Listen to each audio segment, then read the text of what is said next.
Spine सीधी। हम लोग 3 बार ओम का उच्चारण करेंगे, उसके बाद प्रार्थना। ओ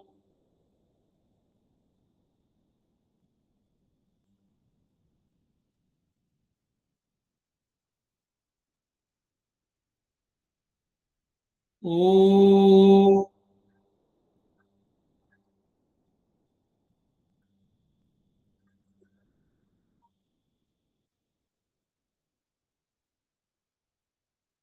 ओ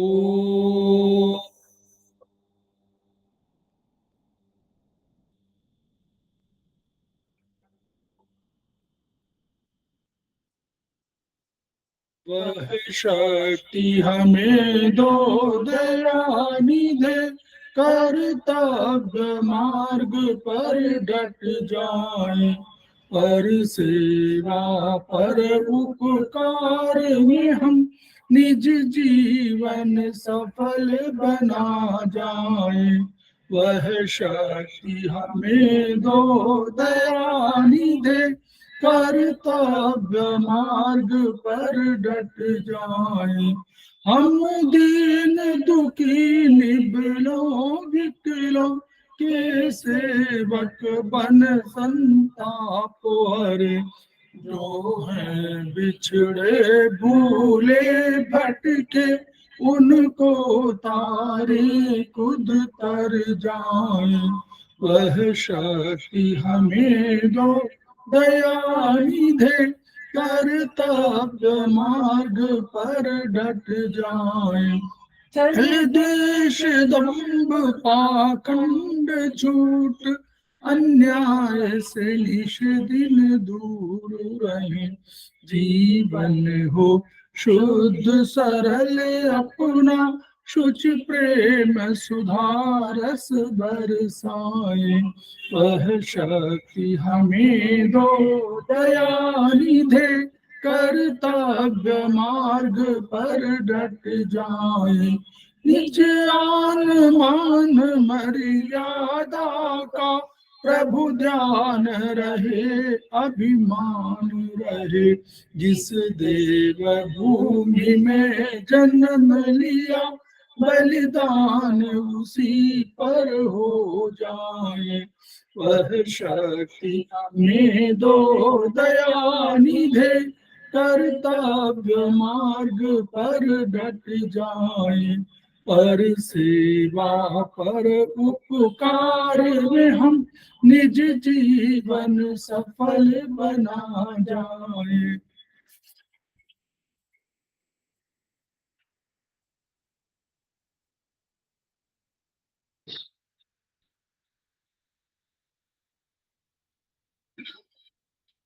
समवायी क्लासेस में आप सभी का स्वागत है।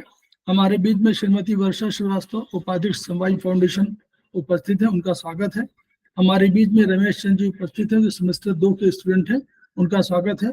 हमारे बीच में देविका रानी जी उपस्थित है, सेमेस्टर 6 कर चुकी हैं और हमारे समवायी फाउंडेशन की प्रमोटर हैं, और आज फैकल्टी भी हैं।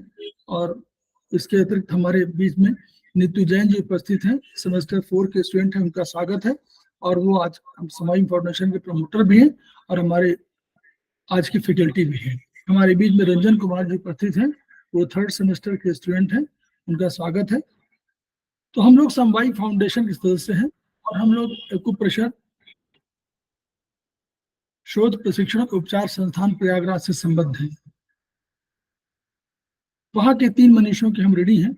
वे मनीषी हैं ब्रह्मलीन MP खेमका सर, दूसरे हैं आदरणीय JP अग्रवाल सर, और तीसरे हैं एपेक्स बॉडी के chairman Shri SS Sarraf sir. इन मनीषियों के अतिरिक्त अन्य गुरुओं से भी हमने शिक्षा ग्रहण किया है। वो चिकित्सा के संबंध में भी है और शिक्षा के संबंध में भी है। उनके भी प्रति हम श्रद्धा व्यक्त कर रहे हैं। वहां का एक each one, reach one, each one, teach one, each one, treat one, उसी मोटो को आपके माध्यम से पूरे विश्व में फैलाने के लिए हम प्रयासरत हैं और हम विश्वास करते हैं कि आपके माध्यम से ये विधा जरूर फैलेगी पूरे विश्व में फैलेगी और उसका लाभ केवल हमको नहीं बल्कि समस्त पीड़ित मानवता को मिलेगा। इन्हीं शब्दों के साथ हम शुरुआत करते हैं। हमारे बीच में प्रतिमा राय जी उपस्थित हैं, सेमेस्टर 1 की स्टूडेंट हैं, उनका स्वागत है। हमारे बीच में हुमा खानम जी उपस्थित हैं, सेमेस्टर 2 की स्टूडेंट हैं, उनका स्वागत है। तो मैं अब देविका रानी जी को का स्वागत कर रहा हूँ।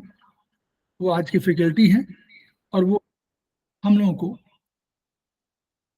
आज के संबंध में जो पिछला चैप्टर चल रहा था मानव शरीर विज्ञान का, एंडोक्राइन सिस्टम, उसका एक दिन उन्होंने कल हम लोग को डिस्कस किया था। आज उसी के आगे वो डिस्कस करेंगी। इस बीच में सुधा पाठक जी उपस्थित हो गई हैं, सेमेस्टर 4 के स्टूडेंट हैं और समवाय फाउंडेशन के प्रमोटर भी हैं, उनका स्वागत है। तो over to Devika Rani. Thank you sir. Good evening आप सबको। Good evening ma'am. एडवाइस गुड करते इवनिंग हैं। मैम। अब मैं शेयर कर रही हूँ स्क्रीन, आप प्लीज मुझे बता दीजिएगा अगर आप देख पा रहे हैं कि नहीं पीपीटी को। पीपीटी सबको दिख रही है? कोई एक बता दीजिए प्लीज। Yes ma'am. दिखाई दे रही है। Okay, thank you so much. तो कल हमने स्टार्ट किया था एंडोक्राइन सिस्टम। हमने देखा ये बहुत इंपॉर्टेंट सिस्टम है होम्योस्टेसिस मेंटेन करने के लिए बॉडी में। आगे जाने से पहले थोड़ा सा पीछे का रिवाइज कर देते हैं, थोड़ा सा रिकलेक्ट करते हैं हमने कल क्या किया। तो कल हमने देखा कि जो हमारे बॉडी के फंक्शंस हैं वो एंडोक्राइन सिस्टम और नर्वस सिस्टम से रेगुलेट होते हैं। दोनों इंडिपेंडेंटली भी काम करते हैं और कभी कभी साथ में भी काम करते हैं। और ये जो सिस्टम है ये डक्टलेस कैन से बना हुआ है जो केमिकल सेक्रीशन करते हैं जिनका नाम है हार्मोन। ये ब्लड में डायरेक्टली रिलीज होता है और ये टारगेट साइट में जाता है जहाँ पे जिन सेल्स में उसी हार्मोन से रिलेटेड, उस फंक्शन से रिलेटेड कंपैटिबल रिसेप्टर्स होते हैं, वही वो सिग्नल पिकअप कर पाते हैं कि ये काम करना है। तो ये क्या थे? हार्मोन्स केमिकल मैसेंजर्स थे, हमने ये देखा था कल। और ये वेरियस फंक्शंस को आपकी बॉडी में रेगुलेट करते हैं, जैसे कि ग्रोथ, डाइजेशन, रेस्पिरेशन, ऑलमोस्ट सारे ही फंक्शंस आपकी बॉडी को ये रेगुलेट करते हैं। सेक्रीशन एंड टिश्यूज, तो इनका बहुत इंपॉर्टेंट रोल है। सही मात्रा में हार्मोन्स का निकलना बहुत जरूरी है, टाइम पे निकलना जरूरी है ताकि आपके बॉडीली फंक्शंस ठीक से मेंटेन होते रहें।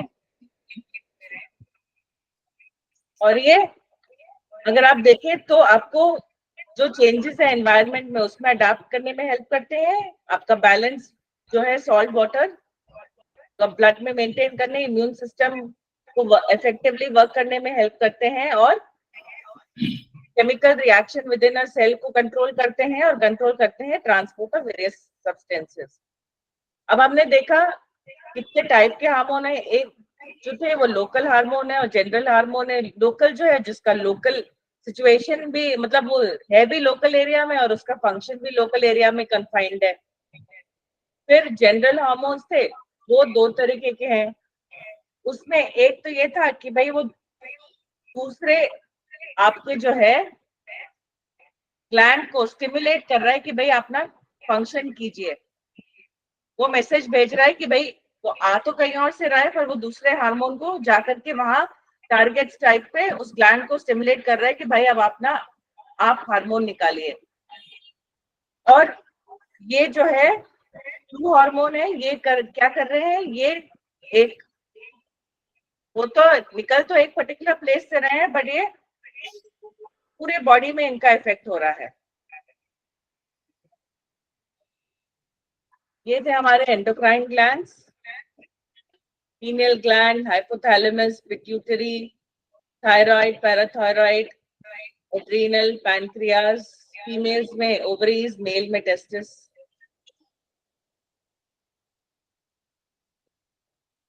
और थाइमस भी है, सॉरी बीच में थाइमस रह गया, थाइमस ग्लैंड जो एक लिम्फॉइड टिश्यू की तरह भी काम कर रहा था।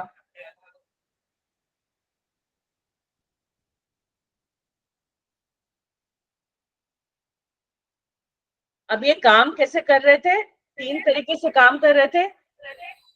ये एक सेल मेम्ब्रेन की परमेबिलिटी इंक्रीज कर रहे थे ताकि कुछ चीजें आराम से आ जा सके अच्छी तरह से, ताकि सेल का काम हो सके, या फिर वो सेल के सिस्टम को, मेटाबॉलिक एक्टिविटी को एक्टिवेट कर रहे थे, उसको एनहांस कर रहे थे, या फिर ये न्यूक्लियर मैसेंजर सिस्टम को एक्टिवेट कर रहे थे ताकि सेल्यूलर एक्टिविटी एनहांस हो सके और सेल अपना जो है काम अच्छी तरह कर सके।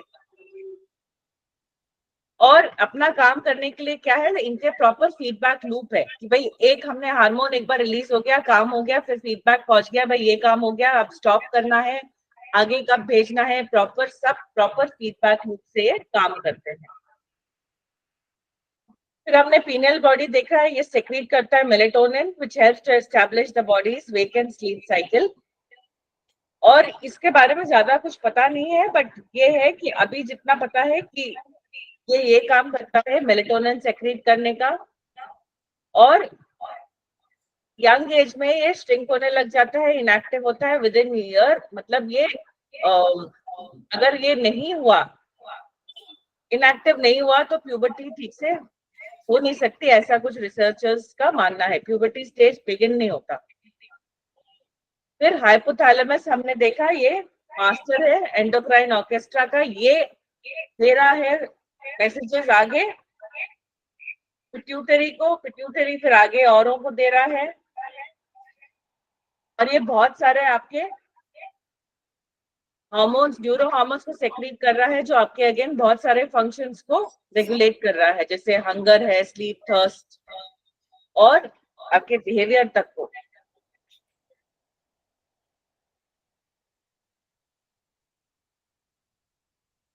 ये थे जो हमने देखे थे हार्मोन्स जो रिलीज हो रहे हैं हाइपोथैलेमस से। फिर हमने पढ़ा था कि पिट्यूटरी ग्लैंड में एक स्मॉल एग शेप स्ट्रक्चर है ब्रेन में, और ये दो पार्ट में है, एंटीरियर लोब और पोस्टीरियर लोब। एंटीरियर लोब 80% है, फ्रंट वाला पोर्शन, और पोस्टीरियर बैक 20% होता है। फिर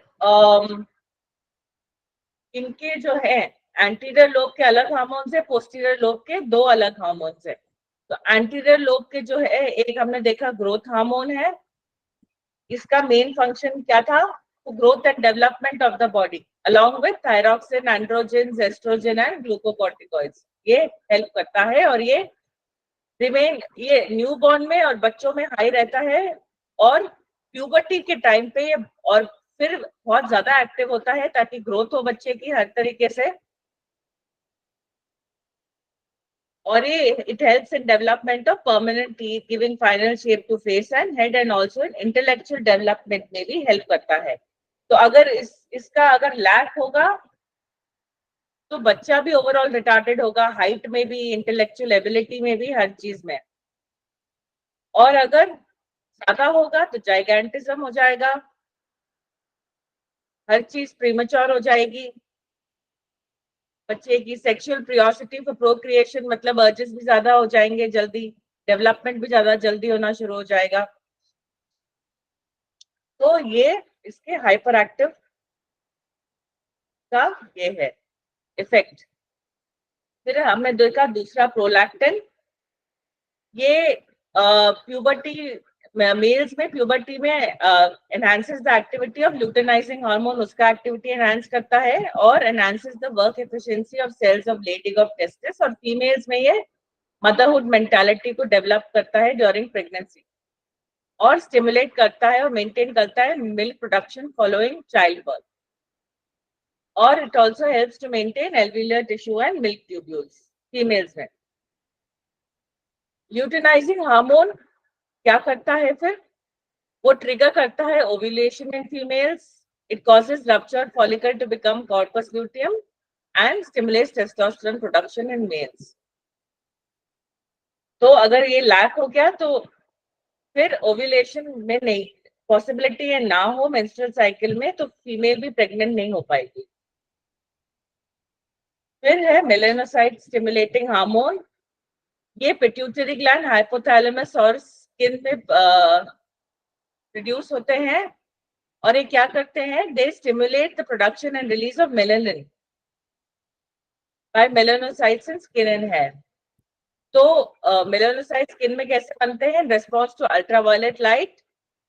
और ये क्या करते हैं? It causes the skin to become darker. अगर लाइट पे जाएंगे तो जितना मेलेनिन होगा उतना आपके स्किन डार्क होती जाएगी। इसलिए एक तरीके से प्रोटेक्टिव फंक्शन भी कर रहा है, बट उसका क्या रिजल्ट हो रहा है? आपकी स्किन सनलाइट में डार्कर हो जाएगी। फिर है एड्रीनोकॉर्टिकोट्रॉफिक हार्मोन। ये रेगुलेट करता है endocrine activity of the adrenal cortex, जो आपका एड्रीनल ग्लैंड का पार्ट है, आउटर पार्ट। ये स्टिमुलेट करता है production and release of cortisol, जो आपका स्ट्रेस हार्मोन है, जो स्ट्रेस रिस्पॉन्सेस को हैंडल करता है। And it also plays a role in stimulating your adrenal glands to release androgens, yani sex hormones, and stimulating the production of chemical substances that stimulate an increase in other hormones such as adrenaline and noradrenaline. फिर आपका follicle stimulating hormone है। ये stimulate करता है follicle development in ovaries को और stimulate करता है स्पर्म डेवलपमेंट इन टेस्टिस को। फिर है आपका thyroid stimulating hormone. It stimulates the synthesis of thyroxine by activating the tissues of thyroid gland. It is a tropic hormone. तो अब देखिए, जैसे सर ने कल बताया था, अरविंद सर ने, कि ये जब स्टिमुलेटिंग हार्मोन्स होते हैं, ये ट्रॉपिक हार्मोन्स, ये जा रहे हैं दूसरे को बोल रहे हैं। पिट्यूटरी का हमने देखा था ना, मोस्टली स्टिमुलेटिंग हार्मोन्स है, वो दूसरे हार्मोन को जाके बोल रहे हैं, भाई अपना काम कीजिए, आप ये करना शुरू करिए। उसको स्टिमुलेट कर रहे हैं, एक्टिवेट कर रहे हैं। फिर आपका हो गया पोस्टीरियर पिट्यूटरी का दो hormones, anti diuretic hormone also called vasopressin और ऑक्साइटोसिन। ये आपका एनहांस एडीएच क्या एनहांस करता है? Reabsorption of water in kidneys nephron. ये डीसीटी में हमने देखा था, एडीएच का रोल है वाटर अब्जॉर्प्शन में। और it in large amount is also causes vasoconstriction, यानी आपके ब्लड वेसल्स का constriction, leading to increase blood pressure. Vasopressin, blood pressure increase हो जाएगा, ब्लड वेसल्स कंस्ट्रिक्ट होंगे तो। फिर ऑक्साइटोसिन है। It is secreted in blood by posterior pituitary according to the need. जैसे अगर चाइल्ड बर्थ का टाइम हुआ तो स्टिमुलेट करता है contractions of the uterus during labour and child birth. It causes milk ejection after delivery for infant feeding.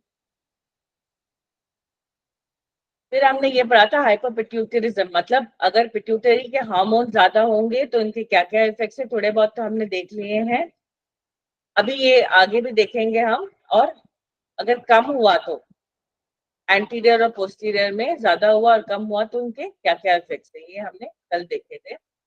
अब हम आते हैं थायराइड ग्लैंड। नेक्स्ट है, ये लार्जेस्ट एंडोक्राइन ग्लैंड है ह्यूमन बॉडी में। इसके दो लोब्स हैं, राइट एंड लेफ्ट में। एंड ये बटरफ्लाई शेप का है, ये दो हार्मोन्स रिलीज कर रहा है, थायरॉक्सिन एंड थायरोकैल्सिटोनिन।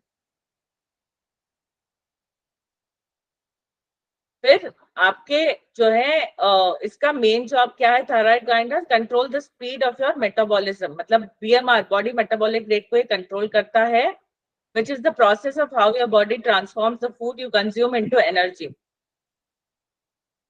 तो प्राइमरीली ये T4 को रिलीज करता है आपके ब्लड स्ट्रीम में, बट इसका इफेक्ट ज्यादा नहीं होता। T3 कम अमाउंट में रिलीज होता है, बट इसका ग्रेटर इफेक्ट होता है मेटाबॉलिज्म में। और कैल्सिटोनिन जो है, ये रेगुलेट करता है amount of calcium in your blood. इसका मेन जॉब है to lower calcium levels in blood.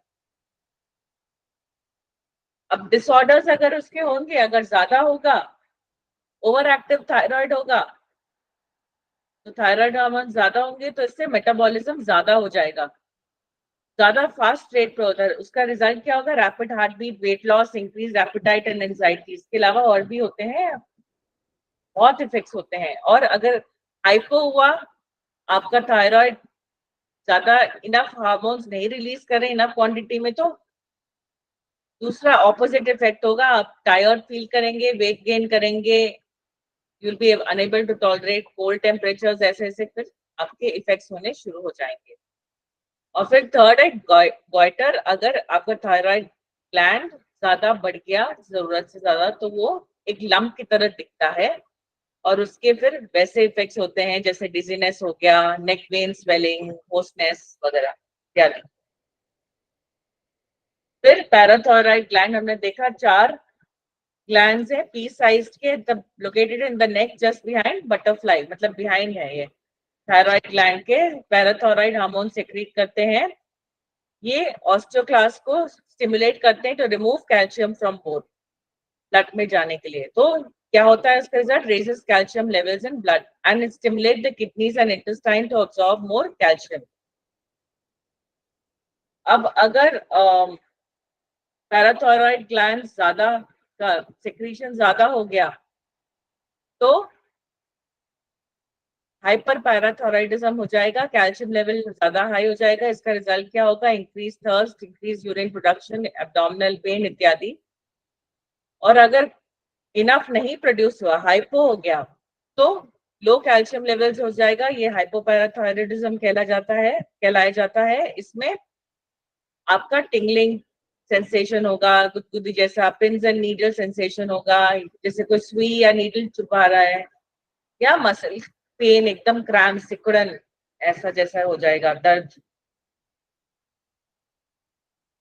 फिर थायमस ग्लैंड है आपके चेस्ट में बिटवीन द लंग्स। अब ये क्या करता है? व्हाइट ब्लड सेल्स को टी लिम्फोसाइट्स प्रोड्यूस करता है, ये आपने ब्लड में पढ़ाई ही है, ब्लड वाले चैप्टर में। ये इन्फेक्शन को फाइट करने में हेल्प करता है।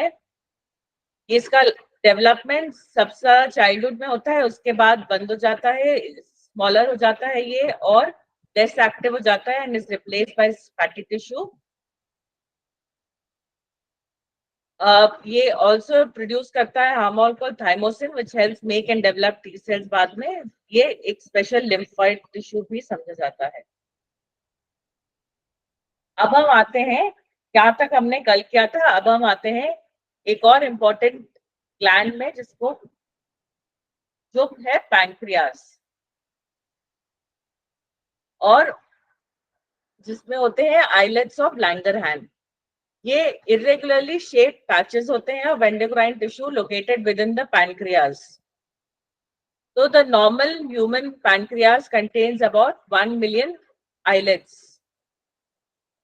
अब ये है इनमें 4 डिफरेंट सेल टाइप्स होते हैं, alpha, beta and delta cells produce important, of which 3 जो है alpha, beta and delta produce important hormones. जो इंपॉर्टेंट हार्मोन्स कौन से हैं? इंसुलिन, ग्लूकागॉन और सोमैटोस्टैटिन। तो इंसुलिन क्या है? हाइपोग्लाइसेमिक एजेंट है, मतलब ये ओनली एजेंट है which helps the body tissues to utilise the blood glucose. Glucose जो है वो सेल में भी तो जाना है, ग्लूकोज जो है एनर्जी के लिए जरूरी है, पर वो सेल में भी तो जाना है यूटिलाइज करने के लिए। तो वो कैसे जाएगा? With the help of insulin. और ग्लूकागॉन उसका ऑपोजिट है, हाइपरग्लाइसेमिक एजेंट है, वो इंक्रीज कर रहा है concentration of glucose in the blood जब जरूरत पड़े।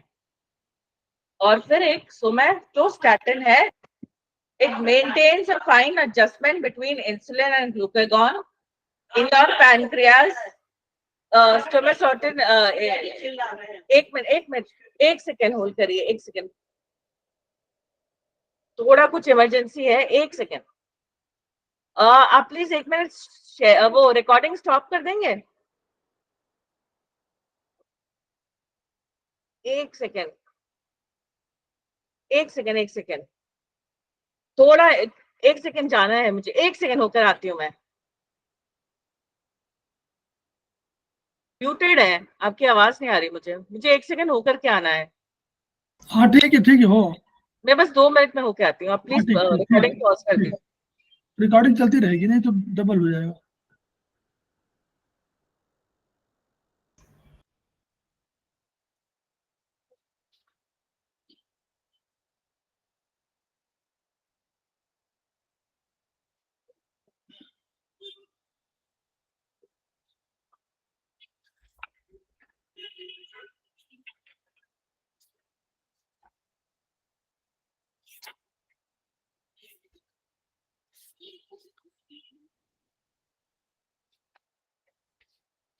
पहले ये माना जाता था कि पिट्यूटरी ग्लैंड मास्टर ग्लैंड है, लेकिन बाद के डेवलपमेंट में ये माना गया कि हाइपोथैलेमस मास्टर ग्लैंड है, और मास्टर ग्लैंड का वो उसको एंडोक्राइन सिस्टम का ऑर्केस्ट्रा कहा गया, हेड, ऑर्केस्ट्रा हेड कहा गया उसको। फंक्शन आप उसके देख लीजिए, वो सबको स्टिमुलेशन काम करता है, खुद भले न काम करे, जैसे कोई अध्यक्ष होता है किसी कंपनी का, प्रेसिडेंट वगैरह, कोई काम नहीं करता लेकिन अधिकांशतः स्टिमुलेशन काम करता है। पिट्यूटरी ग्लैंड मास्टर ग्लैंड मानी जाती है, और पिट्यूटरी ग्लैंड भौतिक सुखों की सबसे बड़ी ग्लैंड मानी जाती है। पीनियल ग्लैंड, जिसका उल्लेख अभी किया है देविका मैम ने, तो पीनियल ग्लैंड आपको पराभौतिक, या इसको कहिए कि आप उच्चतर जो स्थिति होती मानसिक या आत्मा परमात्मा के संबंध में, वहां की वो ग्लैंड मानी जाती है। और उस ग्लैंड का सिक्रेशन आप समझिए, उस ग्लैंड का सिक्रेशन दिन की रोशनी में या कोई रोशनी में नहीं होता है, उसका सिक्रेशन तभी होता है जब आप अंधेरे में हो। और शायद यही कारण रहा होगा, वो ग्लैंड तभी विकसित करती थी या तभी सिक्रेशन अधिक करती थी जब अंधेरा हो। तो इसीलिए जो ऋषि मुनि थे वो सुपर नेचुरल या आत्मा परमात्मा के संबंध में बात करने के लिए गुफाओं कंदराओं में जाते थे और वहां रहते थे, ताकि ये इस ग्लैंड का विकास हो और ये ग्लैंड सिक्रेशन करे। ये कारण रहा होगा। हम सर ये मैं नहीं आ गई, आप कंटिन्यू करना है, आप कर लीजिए, तब तक मैं नहीं, शेयर नहीं, कर लेती हूँ। ओके, आप आ गई तो आप शुरू करो, मतलब बीच में मैंने फिल इन द ब्लैंक्स किया था। अच्छा अच्छा, ठीक, ठीक, सॉरी, वो कुछ जरूरत पड़ गई थी तो जाना पड़ गया।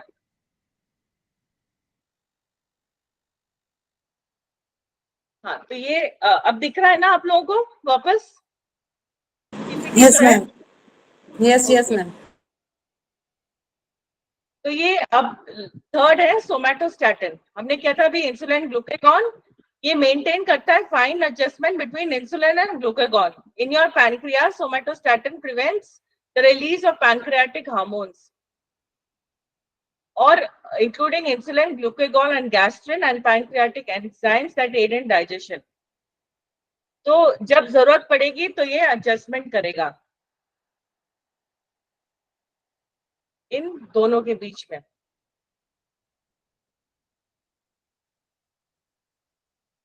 अब ये देखिए, ये है आपके अल्फा बीटा डेल्टा सेल्स। तो एक बार देख लीजिए, ये आपके पैनक्रियास है, स्टमक के साइड नीचे, और ये आपके आइलेट है एक, ये देखिए बीटा सेल्स है, इधर डेल्टा सेल्स है, अल्फा सेल्स है।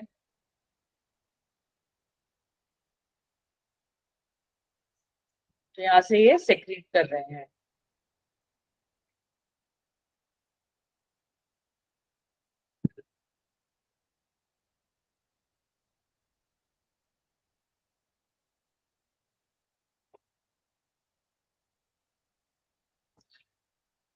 अब हम थोड़ा डिटेल में समझते हैं इंसुलिन का रोल। अब जो है इंसुलिन जो क्या करता है, it allows glucose in the blood to enter cells, providing them with the energy to function.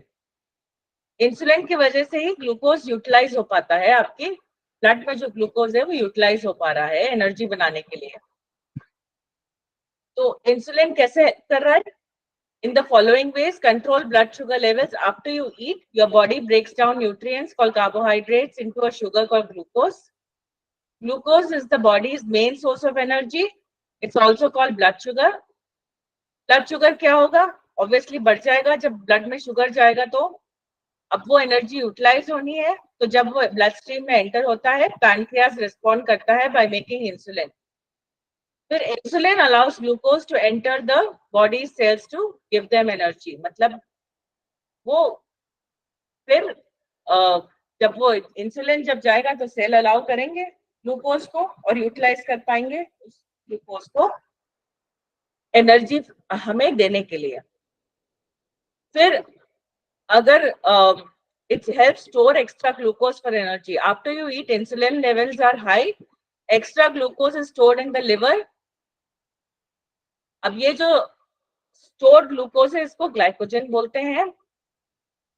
तो बिटवीन मील्स जो है, एक मील से दूसरे मील के बीच में आपका इंसुलिन लेवल्स लो होता है। During that time the liver releases glycogen into the blood stream in the form of glucose. This keeps blood sugar levels with in a narrow range, मतलब ब्लड शुगर लेवल को maintain करने में help करता है। अब glucagon को थोड़ा सा और समझते हैं। अब जैसे हमने देखा, it helps in controlling blood sugar levels. It is produced by the alpha cells in the pancreas, which is in the islets of Langerhans, and from where it is released into the bloodstream. So the glucagon secreting alpha cells surround the insulin secreting beta cells, which reflects the close relationship between the two hormones. Glucagon's role in the body is to prevent blood glucose levels from dropping too low.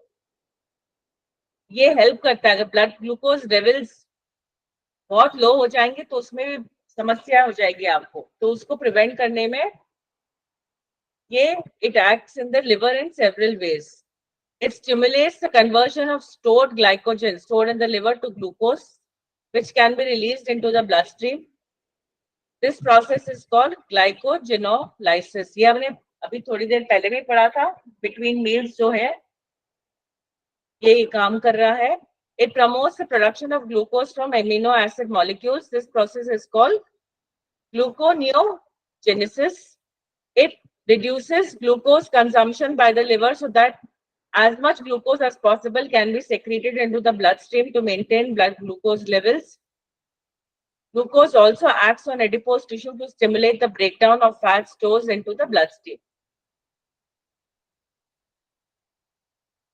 अब अगर इनमें कुछ problem हो गया आपके islets में, इन sales में, तो अब अगर जैसे मानिए इंसुलिन इनएफिशिएंसी हो गई, इतना सफिशिएंट क्वांटिटी में नहीं है, इनएफेक्टिव है, then it prevents sugar from leaving the blood and entering the body cells.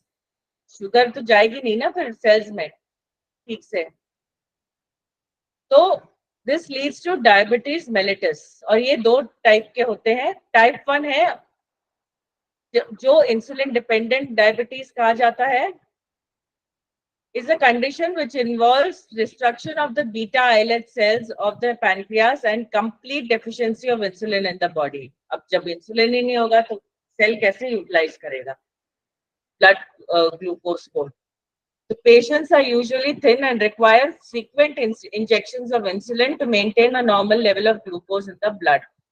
तो इंसुलिन इंजेक्शंस पे चाहिए होते हैं, तो बॉडी नहीं प्रोड्यूस कर रही तो आपको इंजेक्शन के थ्रू चाहिए होगा। फिर टाइप 2 और non insulin dependent diabetes mellitus is a disease where the islet cells are not destroyed and there is a relative deficiency of insulin secretion. Deficiency भी है और साथ में एक रेजिस्टेंस भी है by target tissues to the action of insulin. तो insulin तो है पर किसी वजह से आपके डेफिशिएंसी है या एक रेजिस्टेंस भी है टारगेट टिश्यूज को वो लेने के लिए, सेल्स को लेने के लिए एक्शन ऑफ इंसुलिन में किसी तरीके की, तो प्रॉपर्ली नहीं यूटिलाइज हो पा रहा है। तो इसके सिम्टम्स इंक्लूड होते हैं, क्या होते हैं? Increase thirst, dry mouth, frequent urination, excess hunger, tiredness, blurred vision इत्यादि। फिर एक कंडीशन हो सकती है हाइपोग्लाइसीमिया की। It is a condition in which your blood sugar glucose level is lower than the standard range. Hypoglycemia is often related to diabetes treatment. कई बार diabetes के treatment से भी कभी कभार अगर उसे ज्यादा हो गई या बॉडी ने रिस्पॉन्ड किया और अचानक से आपकी ब्लड शुगर लेवल लो हो गया, उससे भी हो सकता है hypoglycaemia. But other drugs in a variety of conditions, very rare, can also cause blood sugar in people who don't have diabetes. अब इसका क्या सिम्टम्स हो सकते हैं? Fast heart beat, shaking, sweating, nervousness और anxiety, irritability, confusion, dizziness, hunger, मतलब ये सब होगा। कई बार आप देखेंगे लो ब्लड शुगर में लोग दौड़ते हैं कुछ मीठा खाने के लिए, कुछ स्वीट या चॉकलेट जो कुछ भी है खाने के लिए, ताकि ब्लड में शुगर इमीडिएटली पहुंचे, कि ये सब सिम्टम्स शुरू हो जाते हैं। फिर हम आते हैं एड्रीनल ग्लैंड्स में आपके।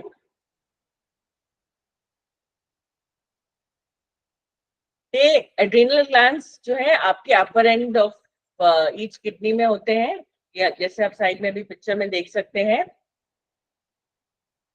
और ये develop from two types of tissues. The outer part is made up of granular tissue known as cortex. The central part of it is made up of nervous tissue and known as medulla. तब यहाँ पे आप देख सकते हैं cortex outer part, medulla बीच वाला part, adrenal gland का। अगर क्रॉस सेक्शन अगर आप साइड में एड्रीनल क्रॉस कॉर्टेक्स और इनके अलग अलग सेक्रेशन होता है। एड्रीनल कॉर्टेक्स का कि क्या सेक्रेशंस है? Aldosterone, cortisol, androgens. अब aldosterone, it is a hormone that helps regulate your blood pressure by managing the levels of sodium, salt and potassium in your blood and impacting blood volume. Cortisol क्या है? It is a glucocorticoid hormone that your adrenal glands produce and release. Cortisol is an essential hormone that affects almost every organ and tissue in your body. ये हमने कल भी देखा था, stress hormone है, अभी भी हमने देखा था, ये स्ट्रेस हार्मोन भी कहलाया जाता है।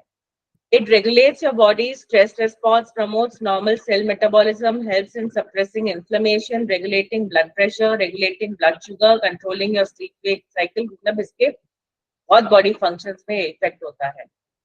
फिर है androgens, they are a group of sex hormones, they help start puberty and play a role in reproductive health and body development. ये है कॉर्टेक्स के सेक्रेशंस। अब मेडुला के सेक्रेशंस क्या है? norepinephrine or epinephrine. Norepinephrine, also called as non-adrenaline, is both a neurotransmitter and a hormone. मतलब nerves के भी सिग्नल ट्रांसपोर्ट करने में हेल्प कर रहा है और ये हार्मोन की तरह भी फंक्शन कर रहा है। It is a substance that is released predominantly from the ends of sympathetic nerve fibers that acts to really increase the force of skeletal muscle contraction and the rate and force of contraction of the heart. The actions of norepinephrine are vital to the fight or flight response, whereby the body prepares to react to a acute threat. मतलब कोई भी अचानक से कोई situation आ जाए, जब आपको react करके उस पर रेस्पॉन्स करना है, अचानक से कुछ हो गया, तो उस रेस्पॉन्स में ये हेल्प करेगा। फिर एफिनेफ्रिन, ऑल्सो कॉल्ड एड्रेनालिन, ये भी हार्मोन और न्यूरोट्रांसमीटर है।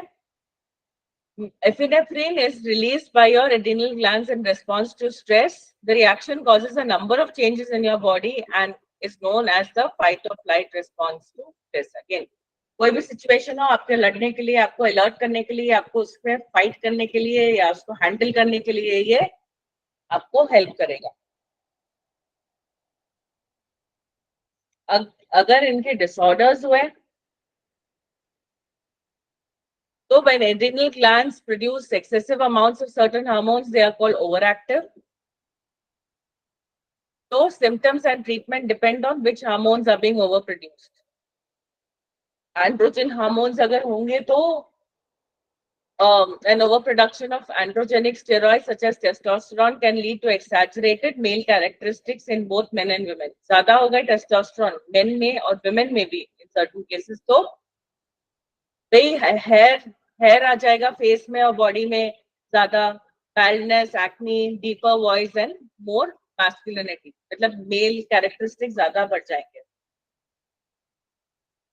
अब आपके कॉर्टिकोस्टेरॉइड ज्यादा हो गए तो कुशिंग सिंड्रोम की तरह हो जाता है, रेगुलर ओवर प्रोडक्शन हुआ तो उससे क्या होगा, आपका अपीयरेंस चेंज हो जाएगा, एक जैसे राउंड रेड फेस हो जाएगा, hump on the back of neck, shoulders में भी एक जैसे हम जैसे कैमल का हम्प नहीं होता है उठा हुआ है, सब ऐसे हम्प हो जाएगा। Unusual rapid weight gain specially around the belly etcetera, ये सब चीजें हो जाएंगी आपकी। और अगर एल्डोस्टेरॉन ज्यादा प्रोड्यूस हो रहा है तो over production of the aldosterone hormone can lead to high blood pressure and to those symptoms associated with low levels of potassium such as weakness, muscle aches, spasms and sometimes paralysis. तो over production हो तो आपके ये issues हो सकते हैं। अब अगर आपकी एड्रिनल इनसफिशिएंसी हुई, अगर adrenal glands don't make enough of the hormone cortisol, तो ये प्राइमरी काइंड अगर एड्रिनल ग्लैंड्स ही नहीं प्रोड्यूस कर रहा है तो ये एडिसन डिजीज कहलाया जाता है। It is rare, it is when adrenal glands don't make enough of the hormone cortisol and aldosterone. ये फंक्शंस हमने देख लिए हैं, ये नहीं होंगे तो प्रॉब्लम हो जाएगी आपके स्ट्रेस रिस्पॉन्स और बाकी सब जो आपके फंक्शंस हैं। फिर secondary adrenal insufficiency occurs when the pituitary gland doesn't make enough of the hormone adrenocortico जो है आपका hormone. The adrenal glands then cannot make enough cortisol. Adrenocorticotrophic hormone हमने पढ़ा था ना, ये क्या होता है, पिट्यूटरी ग्लैंड जब सिग्नल भेजेगा तो स्टिमुलेट करेगा ना बनाने के लिए, आपके रिलीज करने को कॉर्टिसोल, बट अगर वो नहीं कर रहा है तो फिर कॉर्टिसोल नहीं, एड्रिनल ग्लैंड ही नहीं प्रोड्यूस कर पाएगा अगर एड्रीनोकॉर्टिकोट्रॉफिक हार्मोन नहीं बोल रहा है उसको, मैसेज नहीं पहुंच रहा है, वो आपका नहीं बना पा रहा है इनफ कॉर्टिसोल। फिर अगर आपका लैक ऑफ कॉर्टिसोल होगा तो the person loses the homeostasis of the body in stress or strain. Temperature may be high or low, breathing rate may be high or low, anxiety हो जाएगा, convulsions हो जाएगा, and bone muscles fatigue होगा, and सुबह सुबह आपको sluggishness जैसा मतलब slow बड़ा वैसा feeling होगा, lazy सा, sluggish सा, slow सा feeling। और अगर एल्डोस्टेरोन कम होगा तो lack of ions and water in body fluids होगा, hypotension होगा, and misfunctioning of digestive system होगा।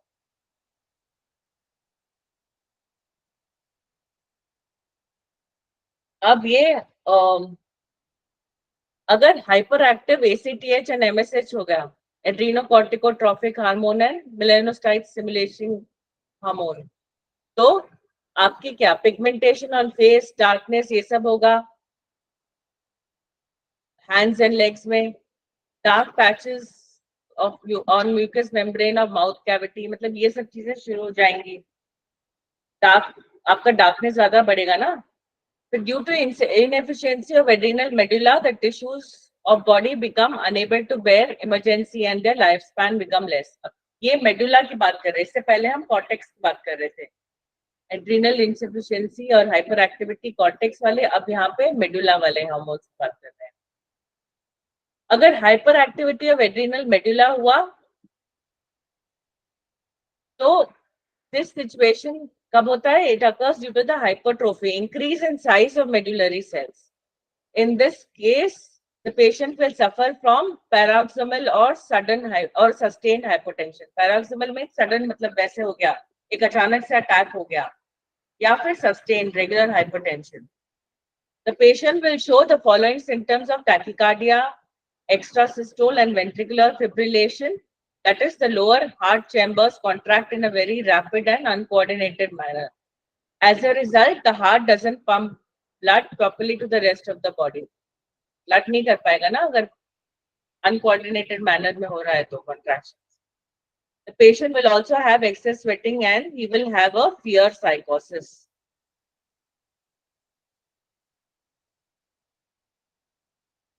अब हम आते हैं हार्मोन्स ऑफ टेस्टिस, ये मेल्स में। The testes are two oval-shaped male reproductive glands that produce sperm and the hormone testosterone, and androgenic hormone. It is synthesized and stored in the interstitial cells of Leydig present in the intratubular space of testicles. Its secretion is controlled by the hormones, follicle-stimulating hormone and luteinizing hormone, which is secreted by anterior pituitary. It is not secreted after birth till pituitary age. Pituitary age में secrete हो जाएगा, pituitary में आपकी characteristics वगैरह सबको develop करने में। Testosterone is important in the first stages of developing the male reproductive organs in a fetus.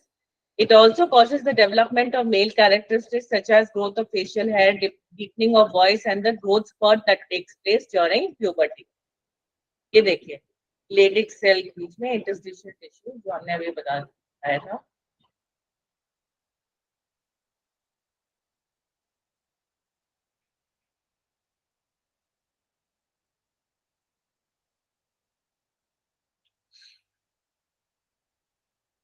फिर अगर टेस्टिस में अगर हार्मोन्स इनमें ज्यादा या कमी हुई तो क्या डिसऑर्डर्स होंगे? हाई टेस्टोस्टेरोन लेवल अगर हो जाएगा तो फिर आपका हाइपोएंड्रोजिनिज्म होगा, मतलब इन अडल्ट्स क्या होगा? आपका हाई टेस्टोस्टेरोन हो जाएगा तो ऑब्वियसली मेल कैरेक्टरिस्टिक्स पढ़ने में तो होगा ही होगा।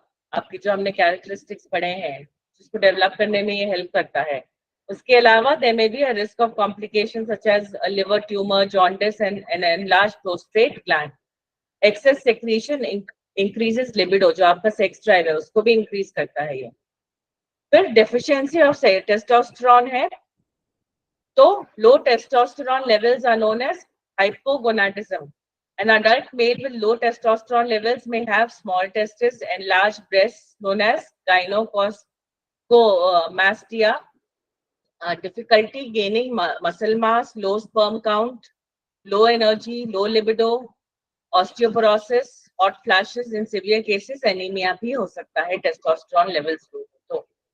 As men get older, testosterone levels tend to fall, which may lead to these symptoms. Deficiency वाले symptoms as men age थोड़ा बहुत तो शुरू वैसे भी हो जाते हैं क्योंकि testosterone levels गिरने शुरू हो जाते हैं। फिर हम आते हैं ovaries में, जो फीमेल के में होते हैं। In women, the two ovaries are found on either side of the uterus or womb inside the pelvis. The ovaries are oval shaped and about 3 to 5 centimeters long. Each ovary is attached to the uterus by a ligament called as ovarian ligament, which holds the ovaries in place. Ovaries have two main functions in the body: to house and release eggs, yani ova, and to make hormones including estrogen and progesterone. Estrogen ka kya? It is synthesized and released in the follicular cells of the ovary. Its release is stimulated by follicular stimulating hormone and luteinizing hormone from pituitary and is inhibited by high blood estrogen level. मतलब high blood estrogen level हो गया तो वही हमने पढ़ा था, एक feedback loop होगा तो वो उसका रिलीज कम हो जाएगा। The feminization of a female child at the age of puberty is a combined effect of estrogen and progesterone. Estrogen regulates the menstrual cycle, fertility, and pregnancy in a female. Estrogen is also important in keeping bones healthy as it prevents the breakdown of bone and helps the absorption of calcium from the gut. यानी आपका इन सब में भी आपका bones को healthy रखने में भी आपका इंपॉर्टेंट रोल है एस्ट्रोजन का। तभी जब एस्ट्रोजन लेवल मेनोपॉज के टाइम अगर आप देखें लेडीज में अगर वो है तो ऑस्टियोपोरोसिस वगैरह जैसे इश्यूज भी हो जाते हैं। फिर प्रोजेस्टेरॉन जो है आपका secreted from corpus luteum after follicle has ruptured in pregnancy, continuously secreted by the placental cells. Placenta जो है उसके सेल से ये continuously secrete होता है. Its release is stimulated by luteinizing hormone. Progesterone regulates the menstrual cycle, maintains pregnancy, strengthens the pelvic floor muscles, prevents milk production, and helps the unborn baby to develop. During the menstrual cycle, progesterone prepares the uterus womb for pregnancy by thickening the lining of the uterus, ready to receive the fertilized egg, and supports the growth of placenta. It maintains secretory function around all glands connected to sexual organs. अगर इनमें hormones में disorders हो गए, किस तरीके के disorders होंगे? Low and high levels of oestrogen and progesterone are linked to menstrual problems. Menstrual related आपके इश्यूज हो जाएंगे. Low levels of estrogen and progesterone are linked to menopause and premature menopause. Low levels of estrogen and progesterone are linked to poor bone health, क्योंकि ये bone health भी हमने पढ़ा था, उसको maintain करने में help करते हैं. Low levels of estrogens are linked to a lack of development of female secondary sex characteristics, and high levels of estrogen and progesterone are linked to weight gain. तो कभी कभार लेडीज में अगर weight gain होता है या खास करके जैसे अगर जैसे मेनोपॉज के टाइम या वैसे भी, तो हार्मोनल जब इम्बैलेंस होता है तब कई बार हाई लेवल्स की वजह से वेट गेन भी होता है। तो इससे हमारा खत्म होता है एंडोक्राइन सिस्टम का चैप्टर। तो अभी आई होप आपको थोड़ा बहुत आइडिया हो गया कि हमारा ये सिस्टम कितना इम्पोर्टेंट है और इसका फंक्शनिंग हमारे लिए समझना कितना जरूरी है, क्योंकि जैसे कल सर ने समझाया कि आजकल ये जो है अब हमारे बहुत सारे फंक्शंस को स्टिमुलेट करते हैं और इनको मेंटेन करने में हेल्प करते हैं।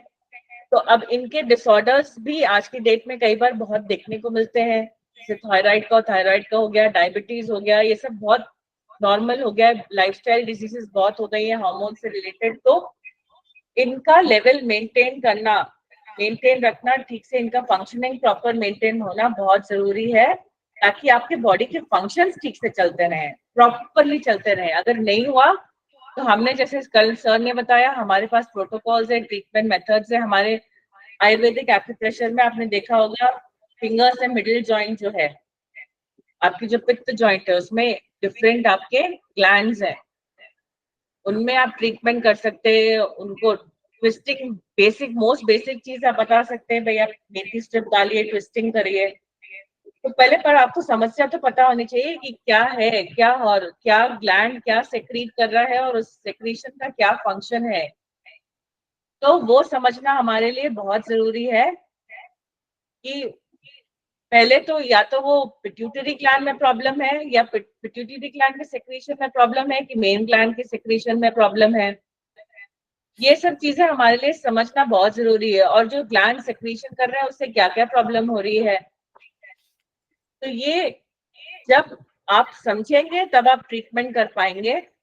पेशेंट्स तो आपके पास बहुत आएंगे, हाइपोथायराइडिज्म बहुत केसेस होते हैं आजकल, और भी बहुत तरह तरह की केसेस होते हैं। तो जब आप समझेंगे तभी आपको पता चलेगा कि हाँ क्या ट्रीटमेंट हम कर सकते हैं। या अगर आप वैसे ही पढ़ेंगे अपना चाइनीज और आयुर्वेदिक एक्यूप्रेशर, जब आपका कोई प्रोटोकॉल आएगा ये हार्मोन से रिलेटेड, तो तब आप अगर आप अच्छी तरह समझेंगे, पढ़ेंगे इसको, तो आप समझ पाएंगे कि हाँ ये ट्रीटमेंट हमको क्यों हमने किया है, इसमें इसका क्या रोल है, इससे कैसे ठीक हुआ है।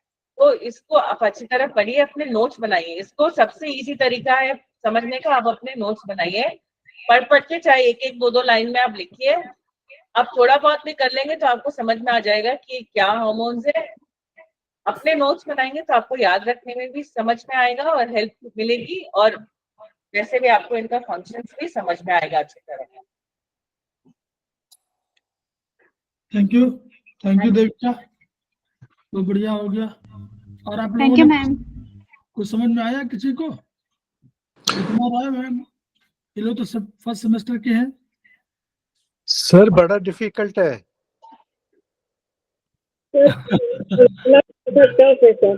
नेचुरली देखिए, चैप्टर जो है ऐसा है, ब्रेन के बाद ये सेकेंड इंपॉर्टेंट चैप्टर है, जो ब्रेन सबसे अधिक कॉम्प्लेक्स है।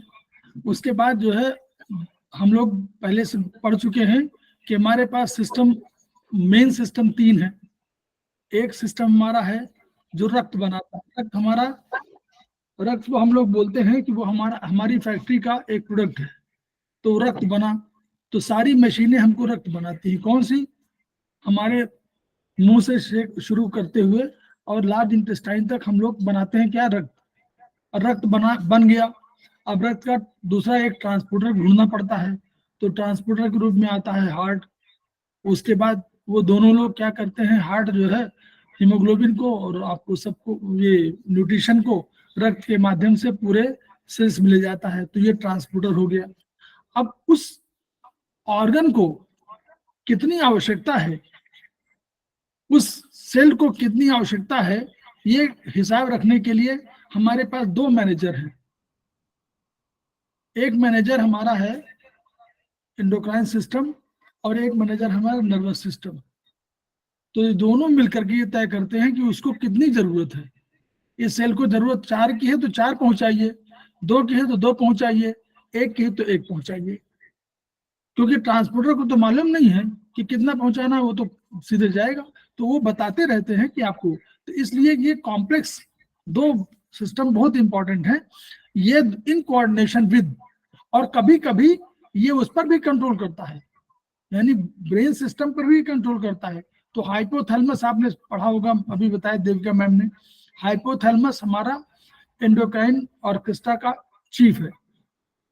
अब उसके बाद उसका काम देखिए, वो नर्वस सिस्टम में लिम्बिक सिस्टम जो बड़ा इंपॉर्टेंट सिस्टम है उसका चीफ है, यहाँ एंडोक्राइन सिस्टम का चीफ है, और जो ऑटोनॉमिक नर्वस सिस्टम है उसमें भी ये मेंबर, उसमें भी सबको बांधा हुआ है।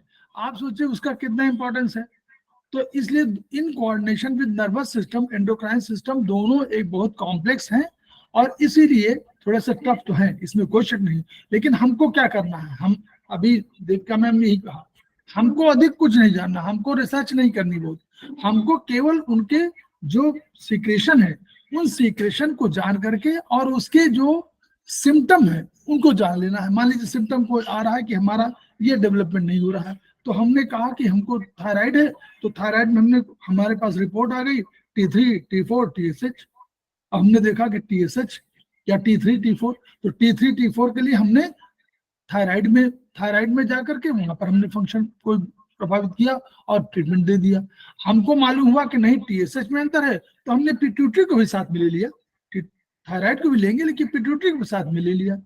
फिर हमने कहा नहीं हमारे पैंक्रियाज में कोई प्रॉब्लम है, तो हम पैंक्रियाज के प्रॉब्लम के लिए हमको पैंक्रियाज की उंगली मालूम है, पैंक्रियाज के पॉइंट मालूम है, हमको यही मालूम है कि पैंक्रियाज का रोल क्या है, क्योंकि हम पढ़ रहे हैं केवल चाइनीज नहीं, केवल BHB नहीं पढ़ रहे हैं, हम पढ़ रहे हैं चाइनीज के साथ आयुर्वेदिक। तो हम उन सब के साथ हम समझ रहे हैं, रोल यहाँ से ले रहे हैं कि पैंक्रियाज का क्या रोल है, ये हम मेटाबॉलिज्म में सहयोग दे रहा है। अब हमने मेटाबॉलिज्म समझ लिया, तो हम मेटाबॉलिज्म में भी इसको भी यूज करेंगे कि इसको यूज कर लें। तो हम इसकी पॉइंट भी लगाएंगे, लीवर के पॉइंट भी लगा देंगे, जैसे कल बता रहे थे तिवारी जी कि लीवर का भी रोल है, तो लीवर का रोल है, गॉट ब्लैडर का रोल है, उसके बाद पैंक्रियाज का रोल है, और फिर ड्यूडेनम जहां सब मिलते हैं तो उसका भी तो रोल हुआ।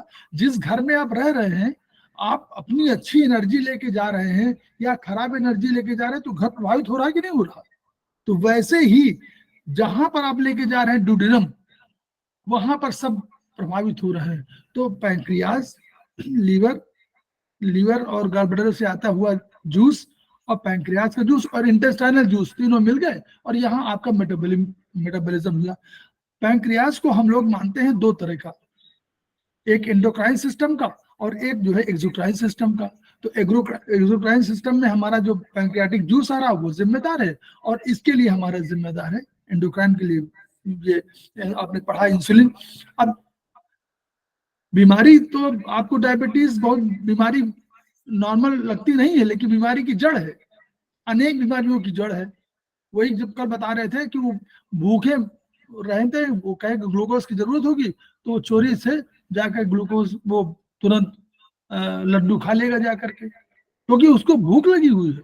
उसका ब्रेन कह रहा है कि तुमको ग्लूकोज की कमी है, क्योंकि ग्लूकोज तो है लेकिन किनको नहीं मिल रहा, हमारे सेल्स को नहीं मिल रहा ग्लूकोज।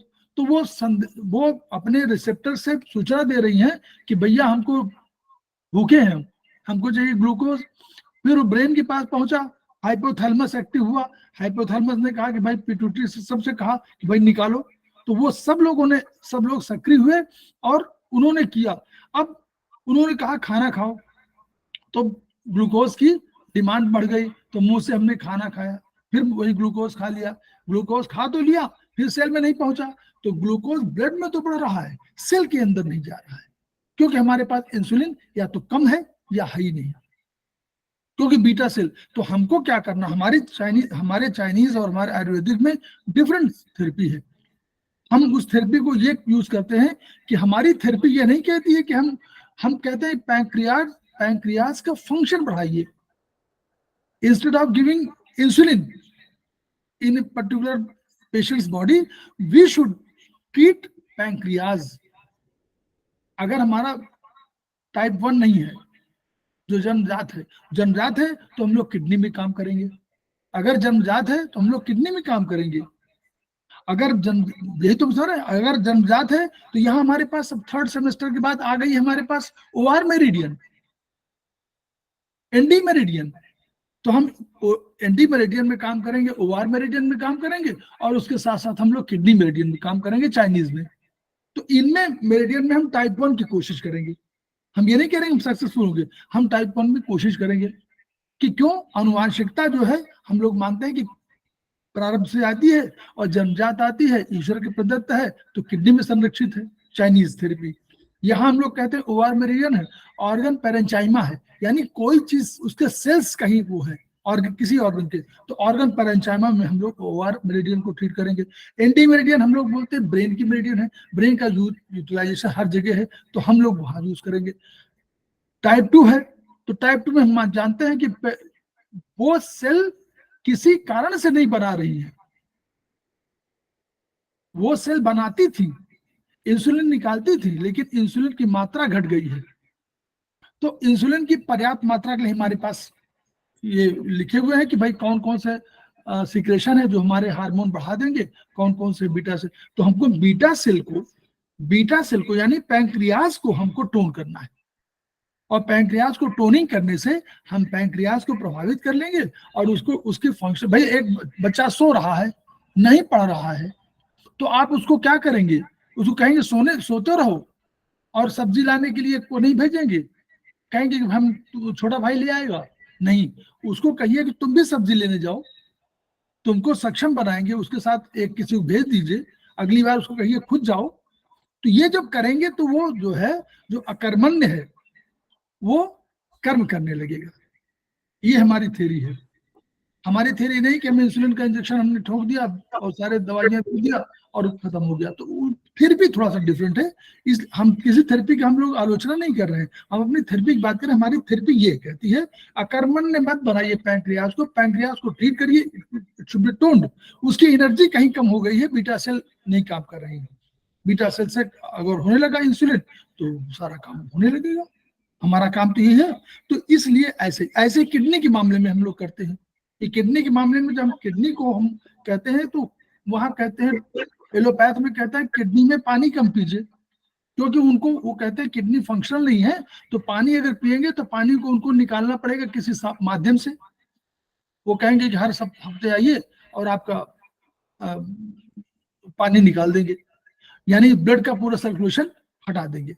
तो यानी किडनी फंक्शनल नहीं है, इसलिए वो एक थेरेपी की मदद ले रहे हैं। हमारी क्या थेरेपी? हम किडनी को टोन करना शुरू कर दे रहे हैं। किडनी एक मशीन है, किडनी में जब हम टोन करना शुरू करेंगे तो किडनी फंक्शनल होने लगेगी। जब फंक्शनल होने लगेगी तो उसको पानी भी चाहिए। अगर पानी नहीं चाहिए तो जैसे कोई मशीन चल रही हो और उसमें पानी न दीजिए तो मशीन गर्म हो जाएगी। तो हम कहते हैं कि नहीं, थोड़ा सा पानी भी दीजिए, सो दैट कि हमारी जो फंक्शनल मशीनरी है उसको पानी मिलता रहे। तो वो अपना, क्योंकि पानी तो उसका काम है, फिल्ट्रेशन तो उसका काम है, बेसिक काम। अगर पानी नहीं देंगे तो वो गर्म हो जाएगी, तो हमारा जो पर्पस है वो सॉल्व नहीं होगा। तो हम पानी भी थोड़ा सा बढ़ाएंगे कि पानी बढ़ाते जाए, मान ठीक है, और हम थोड़ा सा अपने ट्रीटमेंट किडनी करेंगे और किडनी को टोन कर देंगे, तो हमारा काम बन जाएगा। हमारा ये सिस्टम है।